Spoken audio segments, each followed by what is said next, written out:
నమస్కారం. ఘంటారావానికి స్వాగతం. ముందుగా ప్రధానాంశాలు. పోలవరం ప్రాజెక్టు వద్ద సీఎం చంద్రబాబు పర్యటన, పనుల పురోగతిపై స్వయంగా పరిశీలన.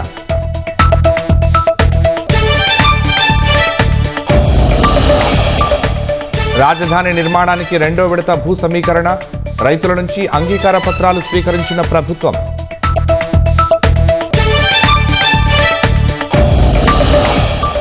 కోనసీమ బ్లోఅవుట్ వద్ద కొనసాగుతున్న ఫైర్ ఫైటింగ్, నిర్విరామంగా శ్రమిస్తున్న ఓఎన్జీసీ సిబ్బంది.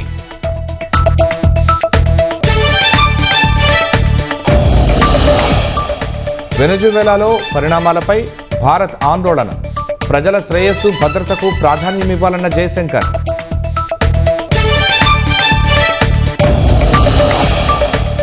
గ్రీన్లాండ్పై నియంత్రణకు చాలా ఆప్షన్లు ఉన్నాయన్న అమెరికా, సైన్యాన్ని వాడే అంశం కూడా పరిశీలనలో ఉందని వెల్లడి.